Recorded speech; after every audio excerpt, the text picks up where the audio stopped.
Magandang gabi po sa ating lahat at welcome po muli sa ating evening devotional.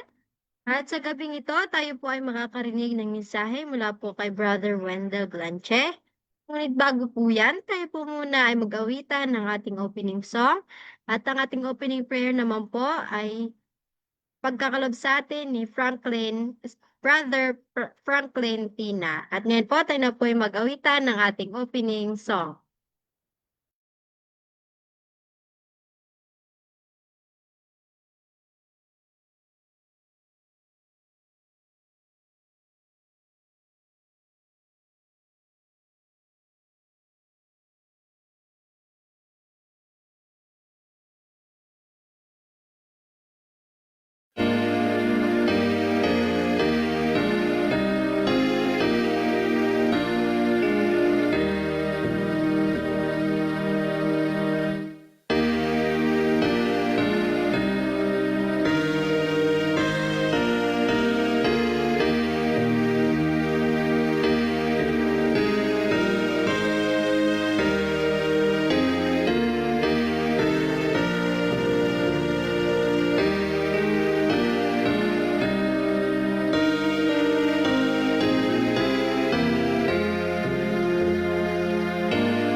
Muli po, manaming nasa kaitaasan po kayo ng mga langit. Kami po ay muling naninikluhod at nananalangin upang amin pong pag-aaral sa hapong ito ay maging malinaw po at maipahayag ng amin pong tagapagsalita kung mayroon pong katalinuhan na nagmumula sa inyo.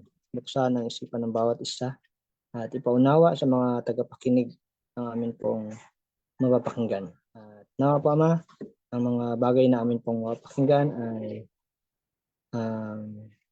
tumimo sa aming puso't isipan at madala namin ito sa amin pong paglalakbay bilang isang Kristiyano. Dalangin namin ang signal malakas at gayon din naman ang bawat isa na nakikinig namin pong dinadalangin.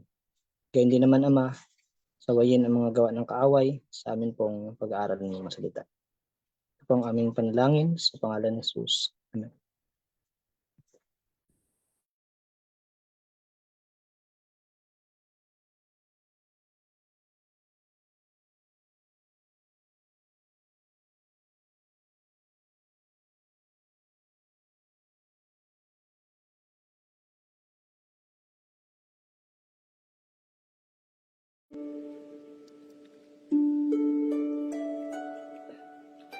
So magandang gabi po sa ating lahat at sa mga kapatid po nating sumusubaybay sa ating pong evening devotional. So happy listening po sa bawat isa and God bless po.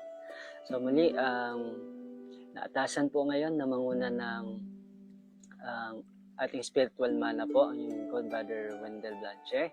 At ito po yung topic po natin ngayong gabi. No? Sabi dito ay prayers like fragrant incense. Sa araw po na ito ng March 19. No? So, itong topic ko natin ay alam ko napaka-popular kasi kung faithful talaga tayo sa Panginoon, lagi-lagi natin itong ginagawa. Ang panalangin, isang bagay na hindi dapat natin maliitin or mababang tingnan na parang kapag may gagawin tayo, parang nagiging abala minsan, di ba? Pero yung kapangyarihan po ng panalangin ay tingnan natin na ang importansya nito na kayang anong klaseng kapangyarihan ang magagawa nito sa buhay natin. At lalo sa buhay natin na araw-araw na humaharap sa hamon ng buhay. Kaya sa topic po natin ngayon, yung key text natin ay mababasa natin sa Revelation 8 verse 3. Ang sabi po rito, another angel came and stood at the altar having a golden censer, and there was given unto him much incense, that he should offer it with the prayers of all the saints upon the golden altar which was before the throne. So, sa atin namang mga sumasampalataya, no, especially sa mga Seventh-day Adventists, alam ko may mga background tayo sa sanctuary doctrine. Kasi sa lahat ng denomination, halos tayo talaga yung nagpurso na aralin yung sanctuary doctrine. At makita natin yung gawain ng high priest sa loob ng tabernakulo, ng templo, no, ng paghahandog at gayon din ng pag-aalay ng panalangin. At alam natin na ang sumusimbolo o kumakatawan sa panalangin ay yung insenso. Na naalala ko nung bata kami, tuwing magsusunog kami ng dayami sa farm pagkatapos ng anihan at para na naman sa next na taniman. Nagsusunog kami ng palay. And then yung usok talaga yung lumilipad pa itaas, no. Hindi siya yung minsan kumakalat siguro pagilid, pero talagang lahat ng direction ng usok ay paitaas. Nag-evaporate siya, no. Nag-a-ascend siya paitaas. So, ang panalangin po natin ay kung alin tulad natin sa usok, ay talagang sigurado pong umaakyat or ito'y makakarating ng langit. At sabi niya pa rito, through prayers takes hold upon omnipotence and gives us the victory upon his knees. The Christian obtains strength to resist temptation. The silent, fervent prayer of the soul will rise like holy incense to the throne of grace and will be acceptable to God as if offered in the sanctuary. So to all who does seek Him, Christ becomes a present help in time of need. They will be strong in the day of trial. Kaya nga, kung may nakalakas tayo, maliban sa nababasa natin yung mga sulat at napapaalala sa atin, napahalaga pong gawin talaga ang panalangin. Parang isa itong hininga ng ating buhay. Kung may times na hindi natin nadala talaga yung Bible natin, yung mga reading materials natin, o yung mga lahat ng mga bagay na nangyayari sa atin, ay nagsisilbi po talaga ang panalangin na pinaka-connection natin sa Diyos na nagbigay ng buhay at pumoprotekta at may control sa lahat. At doon nagkakaroon po tayo ng kapanatagan at yun din lumalalim po ang ating relasyon at yung pakikibaka kapag ang pagsubok ay darating na. Walang iba po kundi panalangin lamang. No? Sabi niya pa rito, it is wonderful favor for any man in this life to be commended of God as was Cornelius, and what was found the ground of disapproval, thy prayers and thy alms are come up for a memorial before God. So alam natin na si Cornelius, isa siyang sundalo o opisyal ng Roma, at hindi siya, ibig sabihin, hindi siya connected kung tutusin kagaya nating mga hentil sa literal na bansang Israel, no? Hindi siya connected sa anuman sa tabernakulo. Pero dahil nga pinakita ni Kristo, binake niya ang barrier na ang doctrine lang ng sanctuary ay hindi lang naman para sa bansang Israel, kundi lahat sa atin. So, ibig sabihin, even yung panalangin ng mga, sabi nating hindi pakaanib ng ating mga pinaniniwalaan o pinasasampalatayan, ay naririnig ng Diyos ang kanilang panalangin. Kaya wag nating isipin na, ay, panalangin lang yan. No?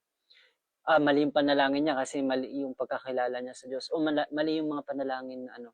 So, yung bawat phases ng ating journey, ng ating faith, ay alam ko yung habag at pangunawa ng Diyos na hindi masukat ay naroon. Na pinapakinggan niya po ang ating panalangin. Kahit ano pa yung klase ng pagkatao meron po tayo. At especially sa mga taong akala natin na hindi pa nila naunawan at nabasa lahat ng mga siguro sinasabi natin naabot natin. Pero tingnan niyo po dito ay, ang Panginoon ay nasa kanila at napapakinggan po ang kanilang panalangin. Sabi niya po rito, neither prayer nor almsgiving has any virtue in itself to recommend the sinner to God. So the grace of Christ through His atoning sacrifice can alone renew the heart and make our service acceptable to God. This grace had moved upon the heart of Cornelius. So, no, yun yung dapat isaalang-alang natin.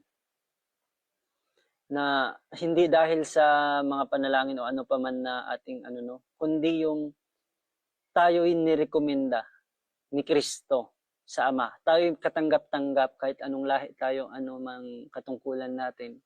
Tayo maaring katanggap-tanggap sa harapan ng Ama at tayo karapat-dapat din po na ma-restore sa nawalang Eden na ating original na tahanan. Kaya dapat dito sa buhay pa lang sa lupa ay magmakaawa na tayo, makiusap tayo, i-build natin yung relasyon sa Ama. Huwag tayong yung mga tao na mapagmalaki sa harapan ng Diyos, kundi nagbigay na nga ang Diyos ng communication din na tayo mapalapit sa Kanya at mapanumbalik sa talagang kalagayan na nais ng Diyos para sa mga tao. O di ba? Nakapakabuti ng Panginoon. So, sabi niya, the Spirit of Christ had spoken to his soul. Jesus had drawn him and he had yielded to the drawing. His prayers and alms were not urged or exhorted from him. They were not a price he was seeking to pay in order to secure heaven, but they were the fruit of love and gratitude to God.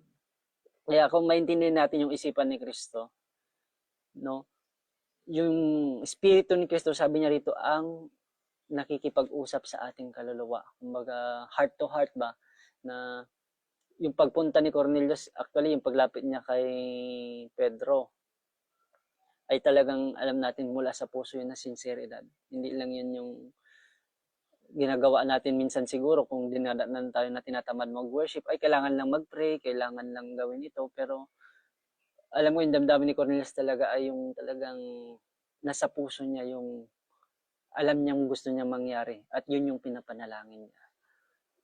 Kaya such prayer from sincere heart ascends an incense before the Lord and offering to His cause and gifts to the needy and suffering are a sacrifice well pleasing to Him. Kaya kung mula sa puso po ang panalangin talagang kaya ng insenso po na pupunta sa alapaap, tinatanggap ng kalangitan, ay yun din po yung ating panalangin. So, ang Panginoon na ang nakakaalam ng lahat ng bagay, wala tayong karapatang manghusga. Pero meron tayong obligasyon sa mundo na ituro ang tamang pananalangin at kilalanin ang Diyos kasi yun yung yung prerequisite na dapat alam mo kung saan ka nanalangin at bakit ka nanalangin at yun nga kung sino yung pinanalanginan natin and even yung motive ng pinapanalangin natin. Yan. So sabi niya rito, prayer and almsgiving are closely linked together. So the expression of love to God and to our fellow men, they are the outworking of the true great principle of the divine law. Thou shalt love the Lord thy God with all thy heart and with all thy soul and with all thy mind and with all thy strength, and thou shalt love thy neighbor as thyself. So, nakita po natin, no? Ito yung lingwahe ng gusto talaga ng Diyos as He is also a social divine being na gaya natin. Which is, originally siya naman talagang naglikha sa atin kung bakit ganito tayo nag-iisip, nagmamahal, lahat na. Kaya yung panalangin ay napakahalaga po na tayo manalangin ng ating buong isip, buong lakas. Na kung paano yung relasyon din natin sa kapwa-tao na sinasakripisyo natin lahat alang-alang sa kanila. Ay gusto rin ng ganun ng Panginoon yung mabuild sa atin yung intimate na level ng relationship. And yung communication ng panalangin ay talagang napakahalaga. Hindi lang siya big deal, kundi talagang siya yung built-in dapat na kasama sa lifestyle ng buhay ng tao na hindi mawawala. No? Thus, our gifts cannot recommend us to God or earn His favor. They are an evidence that we have received the grace of Christ. They are a test of the sincerity of our profession of love. Kaya, yung gaya ng binata sa dalaga, ang dalaga ay parang napakaraming parang gusto nilang matest yung loyalty, yung sincerity ng lalaki bago nila tanggapin yung kanilang pagsinta. So, dapat makarelate tayo bilang mga tao dito sa mga bagay na gustong mangyari ng Panginoon, yung sincerity.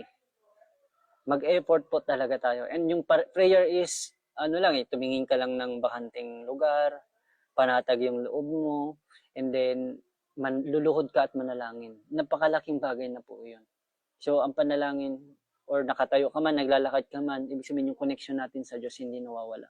So, yun yung loyalty, di ba? Pansin din natin yung mga tao, gusto nila nga kung hanggat maaari, yung mga nanay sa kanilang anak, 24 hours na nasa mata nila para hindi mapahamak. Ganun din ang mga tatay, ganun din ang mga tao na na-engage sa social relationship. Parang pag napalapit na tayo sa isang tao ay halos gusto nating protektahan sila 24/7 na hindi sila mawawala or magkaroon ng separation sa atin.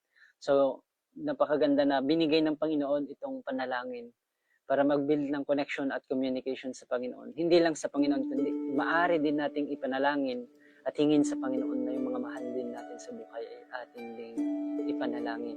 Kasi Diyos naman ang may control ng lahat at napakaganda na ang Diyos na yun na ating kilala ay napakabuti at kaya niyang gawin ang lahat para sa atin. Even yung pagsasakripisyo ng sariling buhay ng kanyang anak. Kaya mga kapatid, itong topiko natin ay ang mga panalangin na gaya ng fragrant ng incense, no? Ay may inspire po tayo na habang nakikita natin ang mga usok ay maakyat sa papawid ay ganyan din ang ating panalangin. Naririnig ng Panginoon na umaakyat po ito sa langit. Kaya yun lang po yung topiko natin ngayong gabi na naway magsilbing paalala kahit lagi natin itong ginagawa. Paalala at paalala na ang Panginoon ay lagi rin tayong naaalala at nais niya po na magkaroon tayo ng koneksyon, ng relasyon at ng ganun din ng tunay na pag-asam ng kaligtasan at pag-ibig sa Panginoong lumikha sa atin. Muli, magandang gabi po at maraming salamat po sa pakikinig. God bless po sa atin at sa inyo dyan.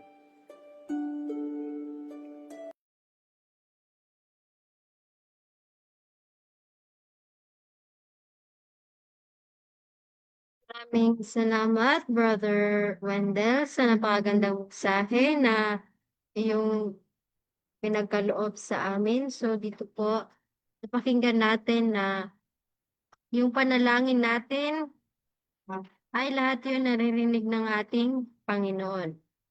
Kasi yung panalangin is para siyang incense sa ating Panginoon. Kaya lahat ng ating mga panalangin, lahat ng ating mga kailangan, kung tayo ay manalangin ng sincero at earnest sa Kanya, tayo ay Kanyang tutulungan at naririnig niya lahat ng yon. Hindi, hindi sabi na hindi niya tayo naririnig. Palagi niya tayong naririnig. So, sino po ang merong mga karagdagan? I-open nyo lang po ang inyong mga microphone at camera.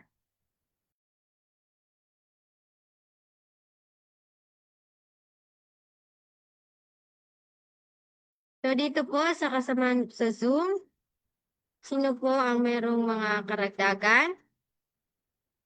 At sa Facebook Live naman po, meron po kayong mga karagdagan, pwede nyo po i-comment sa ating Facebook Live.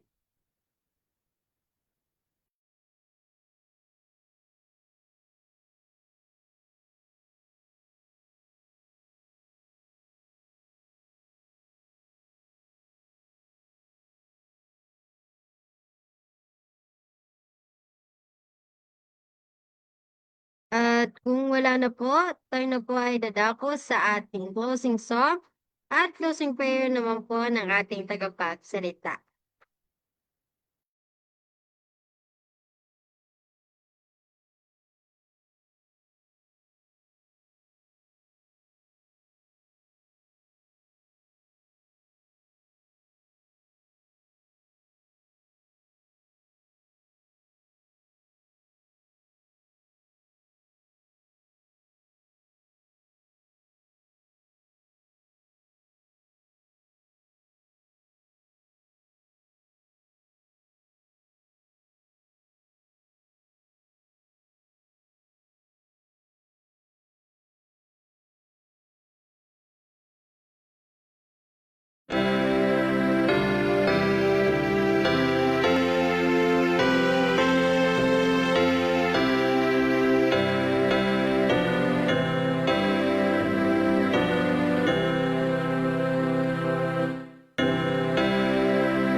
Tayo pong lahat ay manalangin. Ama naming nasa langit, muli po kaming nagpapasalamat sa buhay at lakas na patuloy niyo pong pinagkakalob sa amin. Init po sa pag-iingat at paggabay sa amin sa buong araw na ito. At kami rin po ay lubos na nagpapasalamat sa mga mensahe at paalala sa amin sa gabing ito na kung gaano po kahalaga ang pananalangin upang kami po ay magkaroon ng koneksyon sa inyo sa pamamagitan po ng aming Panginoong Yesus at nang sa gayon din po ay kami po ay magtagumpay sa aming pong paglalakbay bilang mga Kristiyano dito sa sanlibutan. Tulungan nawa kami ng mga mensahe ay amin pong maitanim sa aming mga puso't isipan at amin po itong malakaran. At nang sa gayon ay maging liwanag po kami at makita pong ang aming Panginoong Hesukristo sa aming pong pamumuhay. Patuloy nawa po kami ingatan at gabayan sa gabing ito at gayon din po ang aming mga mahal sa buhay na hindi po namin kapiling. At patawad din po sa aming mga pagkukulang at pagkakasala sa pangalan ni Jesus. Amen.